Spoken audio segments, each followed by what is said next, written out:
Audio and welcome to Rauta Indie 5. This time, once again, we have 5 different releases, 4 albums, 1 MCD, and these are all different styles, different places, different countries, and all that stuff. We'll go in alphabetical order, so let's get it sorted out. First we go to Gila, and this one is actually from 1988. Yes, a real old band called Apostasy, with now third album, Death Return.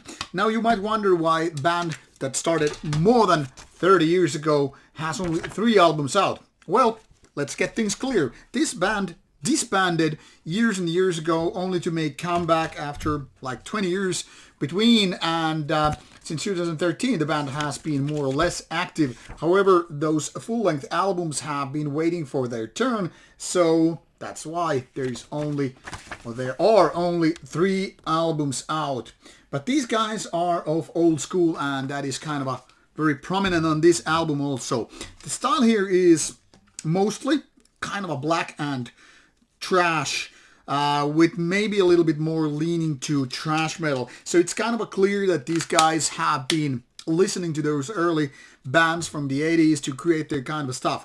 This is very easy to get into in the terms of black and trash. You don't need to be trash specialist or black metal enthusiastic to kind of get this one going. But the thing here is, nothing phenomenal is happening. This is more like, yeah, I kind of get this where these guys are going, but they're never gonna deserve a cigar with this kind of stuff. Everything is kind of forgettable, very basic kind of stuff. You know, beat production, the vocals, just songwriting is like, yeah, I get it, but it's still a little bit lukewarmish. Very much a filler band or filler release in those terms. This is kind of a band with this release that they're like the opening act of the evening, and then you just get more beers and forget why you were listening to the first place. Not bad, but not exactly very good either. Then we have a Finnish newcomer called Indemon. This was founded in roughly 2020, and prior to this MCD, there is only 1 single out, so technically speaking, this is the very first release. This runs for some 19 minutes and features 5 tracks. The style is old school death metal, or one could even say death and roll in the very vein of Entombed and Entombed AD. Even the vocals actually remind me a lot of LG Petro with the style. That is your kind of a grunting rather than pure growling. So kind of old school death metal, but definitely with a kind of a strong emphasis on that rolling part. Very groovy, and I kind of like what these guys are doing. I mean, this is not exactly great, but there is something really good going on. This is almost like, okay, Entombed AD died with LG Petro, may he rest in peace, and since Entombed kind of moved on from the very early death metal albums years and years ago, decades ago, this is kind of like, okay, we're gonna pick those parts and left where you kind of gave up. So actually pretty promising. I would say one of the better one in this pile. Then we go to Sweden with band of Legions of War with the third album, Dark Dimensions. This cover image might give you a little bit of a trashy feeling, you know, kind of old Anthrax and all. And that's not exactly too far from the truth, except that this isn't exactly a thrash metal album, but kind of a weird hybrid. Now, Metal Archives, I think, lists this one as black and trash, but let's be honest about it, there's a lot more melodic death metal, or just melodic metal present here with this album, and that makes it kind of a hard to get into. It's one part, it's kind of a, yes, melodic death metal, and one part is more like trash, and then there's this kind of a blackened vocals. Those vocals being the only black metal part, technically speaking, because they're the kind of a shrieky, raspy kind of vocals there. Not exactly super high screamy, more on the raspier side. Kind of a weird fitting, but then again, if you really think about early 1990s melodic death metal or melodic metal albums, yeah, they were quite there. But this combination of melodic metal and trashy parts, there's some really, really nice riffs here and there, but only a few ones. And then these black metal vocals makes it kind of a hard cookie to crack. On the other hand, I would say this is definitely a band that's going to Dark Tranquility, In Flames, Amon Amarth, and the like direction. And on the other hand, this kind of a black and trash feeling is like, they want to kind of play trash metal riffs, but they just gave up in the middle of everything. Now, the best part on this album are those individual trash riffs where you have this kind of a mush part feeling, but they give it up way too soon, and the result is rather mediocre plus kind of a release. I would say okay, but not beyond that. I found it hard to like a lot. Then we have this German band Velostovarion, which is a Finnish name from From the Light into the Shadow, with the second album, Das Flammenmeer.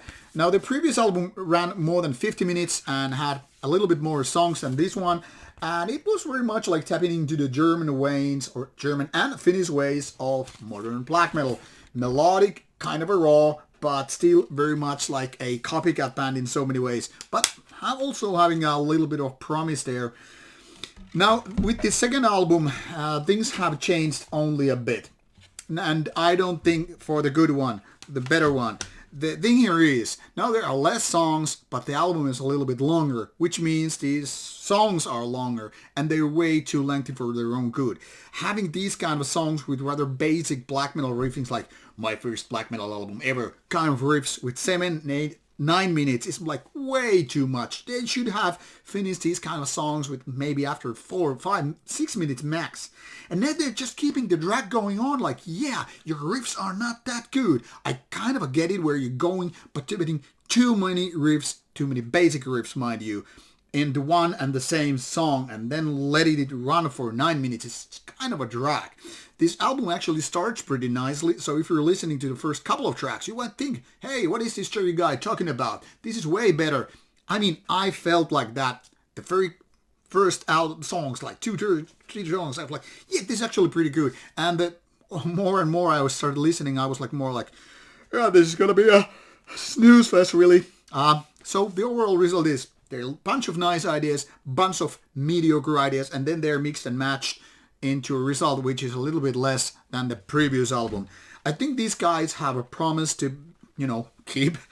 They have potential, but this album is more like the second iteration of the first one, which is actually better than this one. So if you have to give this band a chance, start with the first one and only go to this one in case you really, really love. And now I failed the alphabetical order because I kind of put this in the wrong order, but who cares?